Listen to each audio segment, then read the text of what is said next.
Good morning students.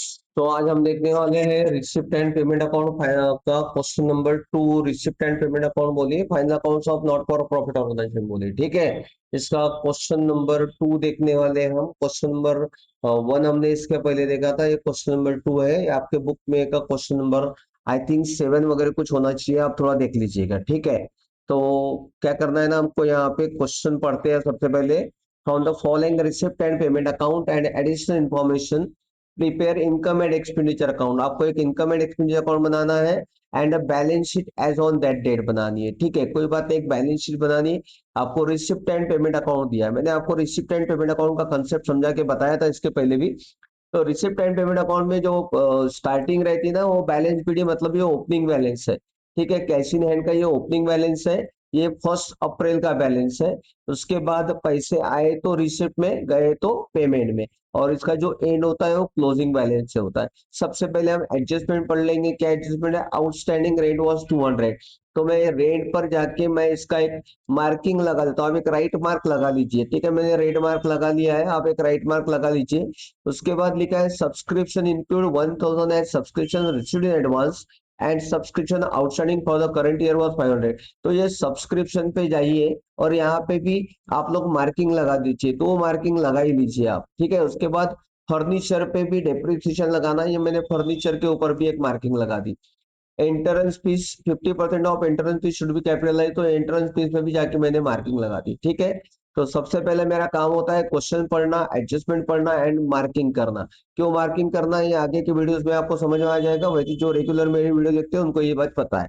तो let's start from the receipt and payment account से हम start करते हैं।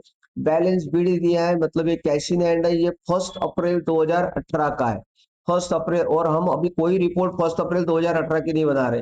जो इनकम एंड एक्सपेंडिचर अकाउंट बना रहे हो 31 मार्च 2019 का बना रहे हैं, और जो बैलेंस शीट हम बना रहे हो 31 मार्च 2019 की बना रहे हैं एज वेल। ठीक है, तो ये जो है ये 1 अप्रैल 2018 का होने की वजह से इसको कहीं नहीं लिखना है, जब लिखना रहेगा मैं बता दूंगा। ठीक है, नेक्स्ट है सब्सक्रिप्शन, कहाँ है? रिसिप्ट साइड में है।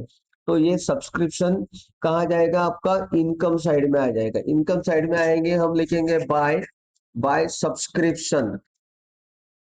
इनकम साइड में कोई भी आइटम इनकम साइड में आने के लिए दो चीजें उसमें क्वालिफाई करनी पड़ती है। कौन सी दो चीजें क्वालिफाई करनी पड़ती है?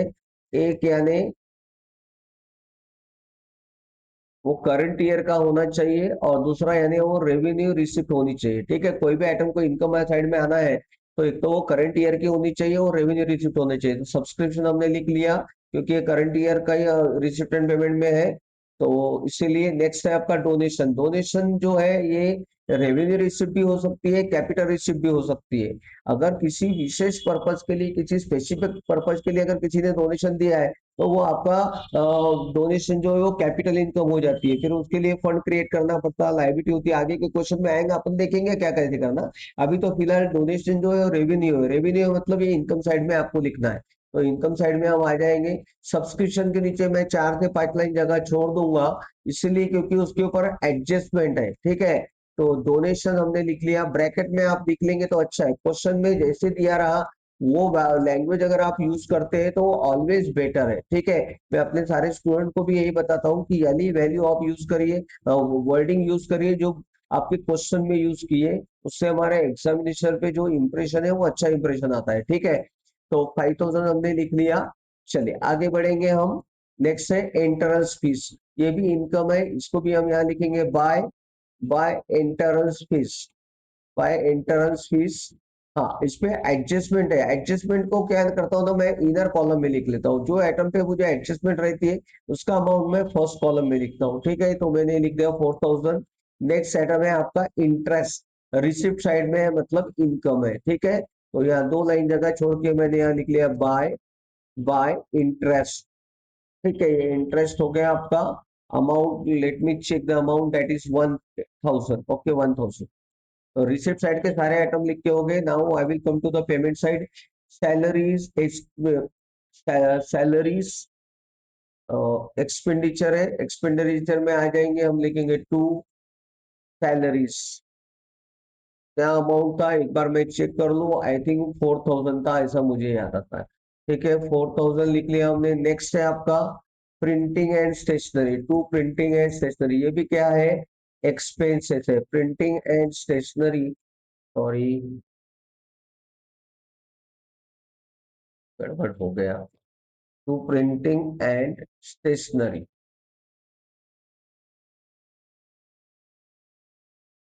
एक्सपेंसेस है, इसको हम एक्सपेंसेस में लिखेंगे। कितना है printing and stationery, it is 1000। ठीक है, ये लिख दिया मैंने आपका 1000। उसके बाद नेक्स्ट आइटम पे आ जाते हैं, क्या है नेक्स्ट आइटम, आपका कमीशन। कमीशन भी क्या है, एक्सपेंसेस, तो हम यहाँ लिखेंगे to commission, to commission it is 500, वो है 500। ठीक है, आगे बढ़ रहे हैं हम, नेक्स्ट आइटम देखेंगे हम, रेंट। रेंट पे एडजस्टमेंट है, क्या है, एक्सपेंसेस, यहाँ लिखेंगे हम टू, टू रेंट। ठीक है, इनर कॉलम में लिखेंगे हम, क्योंकि एडजस्टमेंट है, द अमाउंट इज 2000, ये 2000 अमाउंट हो गया आपका। और इधर कॉलम में लिख रहे हैं एडजस्टमेंट है, दो लाइन स्किप करनी है नेक्स्ट आइटम लिखने के लिए। उसके बाद है इलेक्ट्रिक चार्जेस, क्या है इलेक्ट्रिक चार्जेस, एक्सपेंसेस है, तो हम यहाँ लिखेंगे electric charges, to electric charges. कितना इलेक्ट्रिक चार्जेस, 1500, 1500, 1500।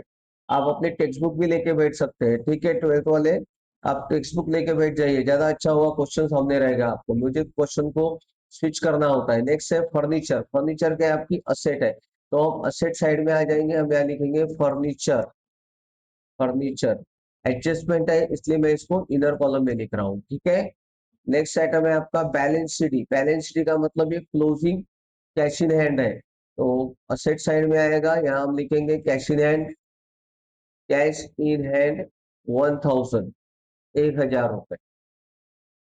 तो सारे आइटम मेरे पुट अप करके हो गए। रिसिप्ट साइड के आइटम मैंने इनकम में लिखे, पेमेंट के आइटम मैंने एक्सपेंडिचर में लिखे, और कुछ आइटम मैंने असेट्स में लिखे, एज द केस में भी जैसे थे। नेक्स्ट है आउटस्टैंडिंग रेंट 200। आउटस्टैंडिंग मतलब विच इज नॉट पेड, आपने पेड नहीं किया मतलब आपको पेड करना पड़ेगा। ठीक है, आउटस्टैंडिंग रेंट, रेंट में आ जाते हैं हम। रेंट है आपका, यहाँ हम लिखेंगे एड आउटस्टैंडिंग। आउटस्टैंडिंग मतलब आपने पे नहीं किया, ये 2000 क्या है, ये आप पेड कर चुके हैं, और 200 आपने पे नहीं किया है, तो आपका टोटल एक्सपेंडिचर हो जाएगा 2200। और आपने पे नहीं किया है, इन फ्यूचर भविष्य में आपको पे करना पड़ेगा, तो वो आपकी लाइबिलिटीज है। लाइबिलिटी साइड में जाइए, एक हेड बनाइए, एक हेडिंग बनाइए, ज्यादा अच्छा रहता, आउटस्टैंडिंग एक्सपेंसेस, अच्छी तरह से उसको अंडरलाइन करिए, और फिर यहाँ पे लिखिए आप रेंट। इससे आपका क्वेश्चन अच्छा लगता, आंसर अच्छा रहता, इंप्रेशन अच्छा आता है एग्जामिनर पे। ठीक है, चलिए नेक्स्ट पे आएंगे, subscription include 1000 as subscription received in advance. Max to max बच्चे सब्सक्रिप्शन ही गलत करते हैं। ठीक है, सो फिर से एक बार अच्छे से समझिए, सब्सक्रिप्शन इंक्लूड मतलब होता है कि ये जो सब्सक्रिप्शन दिख रहा है ना आपको, जो 5000 रुपए दिख रहे हैं ना, इस 5000 में 1000 रुपए एडवांस मिले हैं, मतलब ये नेक्स्ट फाइनेंशियल ईयर के लिए मिले हुए हैं। तो इनकम एंड एक्सपेंडिचर अकाउंट जो है ना, ये सिर्फ करंट ईयर को अलाउ करता है, कोई भी item income and expenditure account में करंट ईयर को अलाउ करता है। तो यहाँ पे लिखा है कि भाई इसमें के 1000 रुपए ये नेक्स्ट ईयर के हैं, नेक्स्ट फाइनेंशियल ईयर के, तो वो इनकम अलाउ करेगा क्या, नहीं करेगा। अगर कोई जबरदस्ती आ गया ना, तो इसको ये एक किक मार के बाहर कर देता है, तो ये इसको क्या करेगा, किक मार के बाहर कर देगा। ले received for, received for next year, तो अगले साल के है ना, तो उठा के फेंक देगा उसको, वो आने ही नहीं देता, इनकम एंड एक्सपेंडिचर अकाउंट आने ही नहीं देता, वो सिर्फ करंट ईयर के ही income you can record in income and expenditure account. क्यों नहीं लिख सकते, क्योंकि it is not income of current year, ये आपकी नेक्स्ट ईयर की इनकम है, तो नेक्स्ट ईयर में जाएगी, यहाँ क्यों आएगी, इसलिए लेस करते हैं इनकम एंड एक्सपेंडिचर अकाउंट में, आपको ये 1000 लेस करने पड़ेंगे। और क्या लिखा था यहाँ पे, यहाँ लिखा है कि ये एडवांस में मिली है, एडवांस इनकम लाइबिलिटी होती है। तो यहाँ अब आप लाइबिलिटी में आ जाइए, यहाँ लिखिए subscription, subscription received, received in advance, advance income liability होती है। तो ये आपने लाइबिलिटी में लिख लिया, चले बढ़िया।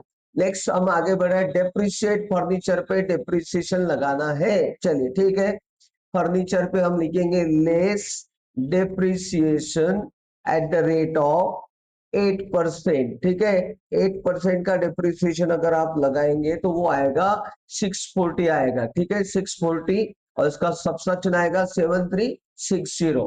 डेप्रिसिएशन लगाने से असेट की वैल्यू क्या होती है, कम होती है। तो इसकी सेकंड एंट्री आएगी, एडजस्टमेंट की 2 एंट्री करना पड़ता था। ठीक है, तो इसकी सेकंड एंट्री आएगी एक्सपेंडिचर में, डेप्रिसिएशन ऑन फर्नीचर। ठीक है, कितना था आपका 640, ये हो गया आपका 640। चलिए आगे बढ़ेंगे हम। चलिए ठीक है, नेक्स्ट आगे बढ़ेंगे।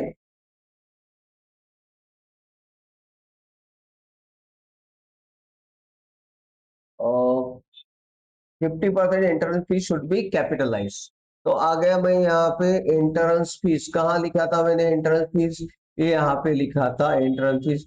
बोलता है कैपिटलाइज करो, क्या करो, कैपिटलाइज करो 50% कैपिटलाइज। कैपिटलाइज करना मतलब क्या करना, कैपिटल फंड में जाके चिपका दे, बस खत्म। ठीक है ना, क्या करना आपको, कैपिटल फंड में जाके यहाँ से माइनस कर दो और उठा के कैपिटल फंड में ले जाके ऐड कर दो। ठीक है, कैपिटल फंड में ले जाके ऐड कर दो, तो सर कैपिटल फंड तो लिखा ही नहीं, चलो अभी दिखा देते हैं आपको। कैपिटल फंड लास्ट आइटम था आपका, तो कैपिटल फंड में हम ले जाके इसको चिपका देंगे।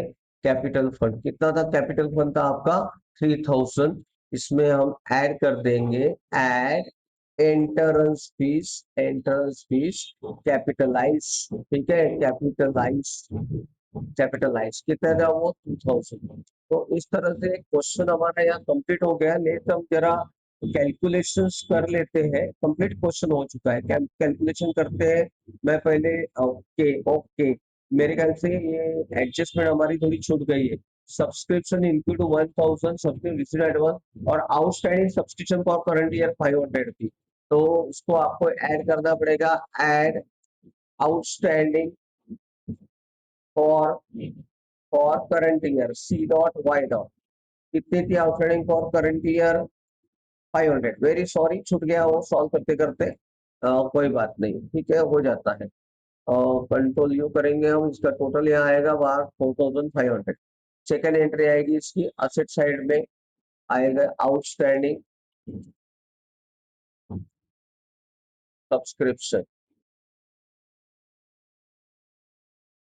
वो आएगी आपकी 500। क्वेश्चन कंप्लीट हो गया है, इसका हम अभी टोटल कर लेते हैं। इसका टोटल आ रहा है आपका 12,500। तो I will put the same total on this side only, 12,000 मैं इधर भी लिखूंगा। और जो डिफरेंस है उसको हम बोलेंगे सरप्लस, क्या बोलेंगे अब इसको, सरप्लस बोलेंगे। और अभी हम उसको कैलकुलेट कर लेते हैं।